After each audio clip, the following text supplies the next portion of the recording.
What's going on, party people? Borja Polo here, aka YouTube's finest, aka the soccer mind, aka Ask and You Shall Know. People, first of all, my apologies. I had posted the Liverpool game, the pre-game and the post-Betis game. I had posted the analysis. It was one of the best I had done, about 20 minutes long, very in-depth. Yeah, I was not aware that you couldn't do videos over 10 minutes because YouTube does not allow that for some reason. So I posted it, I waited for it to upload, you know, the whole deal, and then finally they told me, oh, could not be processed. By that time it was after the Liverpool game, so I just said forget it. So my apologies to you guys. It's the first week that I have not done a review, but here I am, back to business, getting my hands dirty again. We have a lot to talk about, guys, so what I'm going to do is the following. I'm going to have one segment, about 7-8 minutes, doing the Liverpool game, and then I'm going to have another video doing the Espanyol game. So if you're watching this, look for the Espanyol post analysis, because I'm doing it right now, but I'm going to do it in two separate issues. Anyways, let's get right into the Liverpool game, guys. Very disappointing game in my opinion, as a Real Madrid fan, but bigger universally as a soccer, as a football fan. Because guys, it is very disappointing to see some of the top teams in the world match up for Champions League and see results like we did. We saw Inter Manchester 0-0, Juventus Chelsea 0-1, and Real Madrid Liverpool 1-0, Arsenal Roma 1-0. I mean, you're talking about the best teams in the world colliding, some of the best forwards, some of the best midfielders, and yet they opt to play the elimination round in a defensive manner, trying to take advantage of the two-round Champions League thing that they're doing, where in the past it used to be you just won one game and you gave it your all, but now since the two has been implemented, people are opting to play, when they play away, play a little bit more reserved, more defensively, and try to get a good result and take care of it at home. Now, it's just disappointing because I was very excited, as I'm sure all of you were, to see those big matchups and to see a game like Inter Manchester where there's no real offensive game going on. I mean, Manchester dominated pretty much except for a few occasions by Inter.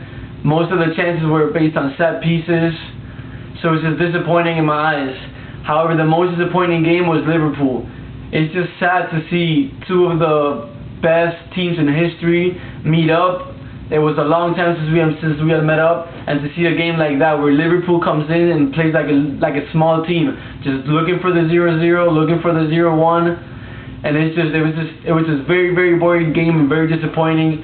Liverpool's line, their back line, barely above the 18-yard box, always there closing down, always there tight, not caring about the ball, not caring about their chances, looking to see if Torres did anything on the counter-attack. So I was just, besides the loss, which hurt me truly because it was a tough loss, undeserved, I am more disappointed in soccer. I mean, it is pathetic in my opinion to see Liverpool come out there and play like Greece. We saw how Greece did in the Euro Cup before. They won it based on games like that where they would just sit back, real tight, real hard defense, and then try to win upset pieces, just like Liverpool did. I think Liverpool's a better team than that, so I'm disappointed at them. But look at Liverpool in the English Premier League.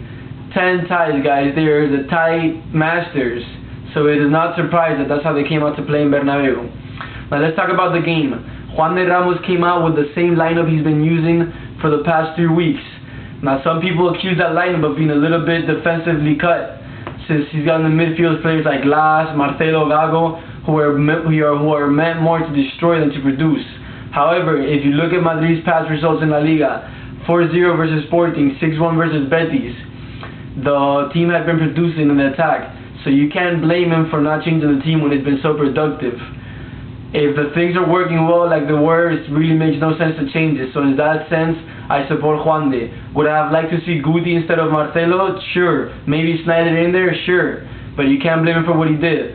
Now, in the first half, we saw a real tight Real Madrid, having the ball mostly, not really any attack with it. Raul was very lost up top, having to fight a war by himself versus Carrigan and Skrettel, two monsters. Speaking of Skrettel, guys, for you guys that corrected me, I appreciate that. I'm here to learn just as you are. I thought he was Polish. Skrettel is actually from Slovakia, as my good friend kindly posted. So I appreciate that we're all here to learn from each other. All soccer heads getting together and talking football. That's what it's all about, guys. So I appreciate that. Please keep commenting, whether it's correcting me, whether it's asking me, whether it's complimenting what I'm saying. I appreciate it. Anyways, back to the game. So the first half, very, very boring half.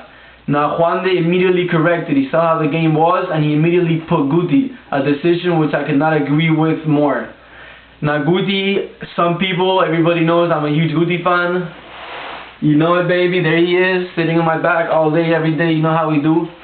Anyways, a lot of people texted me, oh, Guti this, Guti that. He played like crap. But guys, he was the only player really looking to break down lines. Every time he got the ball, he attempted to go forward. His pass had a purpose to them. He wasn't just passing from side to side like most players. Another key issue in the game was Pepe. Guys, what a game by Pepe, completely shutting down Fernando Torres. Every which way possible, on the ground, in speed, in the air. He ate him up mentally. You guys even saw that part where they showed the replay in slow motion where he went, hijo de puta. And Torres just totally morally and psychologically out of the game, had to be subbed out in the 61st minute. So that was real big for Real Madrid for containing. A key player in the game that for Real Madrid was a disaster. Again, Heinze. I hate to be critical of him. I hate people to think that I'm picking on him, but guys, I'm being objective and I'm telling what I see. In the first half, Liverpool's two clear chances. Fernando Torres with a great save by Casillas, and Benajun, the attempt to chip it over Casillas, that again he had a great save. Both coming down Real Madrid's left flank, that's Heinze's side. Besides that, about half the time that Heinze got the ball, literally, he passed it to Casillas. No creativity whatsoever. He didn't want to face the pressure, just passed it back to Casillas. 3 times he was open for a cross, missed them thrice. 1 went to the stands, 2 went long. A player like that cannot play in Real Madrid. I really hope that Juan de Ramos doesn't put him in Anfield against Liverpool, because I think he will be detrimental for Real Madrid's lineup. Anyways, the second half, much of the same. Robin perhaps being a little bit too selfish. A lot of times he shoots instead of passing. He dribbles instead of crossing. But again, it's that thing where you gotta hate him or love it. When he does it, when he gets away with it, when he scores, when he assists, people are like, wow, he's so good. But when he misses, people are really, really critical of him. So it's a player that you gotta give him that liberty. Now Liverpool, guys, if you want to talk about it from a tactical point of view, props to them. Amazing performance. Real Madrid with no clear chances except Higuaín's goal that got called off. But then they had that play in the 83rd minute where Heinze again fouls him. Guys, a rookie foul. I mean, the ball is lofted in the air. The most Cui can do is try to flick it back with no real danger, try to control it. Heinze just had to hold his position, put his chest on Cui's back, and just hold it there. Instead, he just throws him away like a freaking caveman. Now that is so Heinze, guys, that I'm gonna beat you, I'm better than you. That is so Heinze. I don't care if people say that's professional or whatever, but in the 83rd minute, you cannot concede such a dangerous foul. As soon as he made that foul, I had a bad feeling about it. There you go, Fabio Aurelio puts in a great ball in between the first post and the goal. Benajun by himself finishes. Casillas, nothing to do there. Great game by Fabio Aurelio as well, guys. Well, that was one of the key for Liverpool, containing Robin down the right side. Now Fabio Aurelio held his own, and when he couldn't, Riera, great game by him as far as work ethic goes, always there to help him. So big result for Liverpool, 1-0 away. I think they were happy with the tie. They got that lucky goal per se, because that foul should have never have been made. But a good game for Liverpool. Guys, I am seeing a hard task for Real Madrid in the simple sense that if they were able to hold Real Madrid to a shutout in the Bernabeu, I don't see why Rafa wouldn't try to do the same at Anfield and be successful at it. So again, I have a bad feeling about Real Madrid, but you gotta have faith. They're playing great with Juan de Ramos. I really hope that Juan de Ramos comes out with a real offensive lineup. I mean, just go all out. Put Marcelo as left back, Snyder, Gago, Las, Guti, Robin. You know, just stack the team up and say, hey, let's go fight this defense with freaking the weapons we have.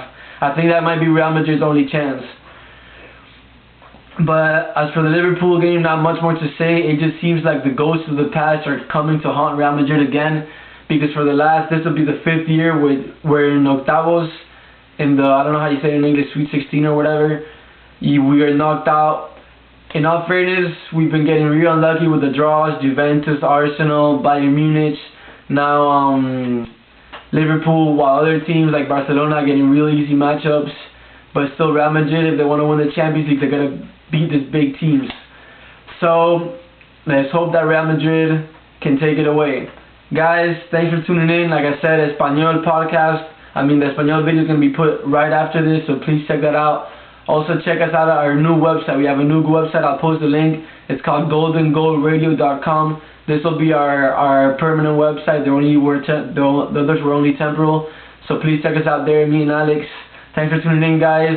And I'll see you guys, you Champions League fan. I'll see you guys March 11th for the pre-Liverpool and post-Liverpool analysis. Thanks for tuning in, people. Keep it real.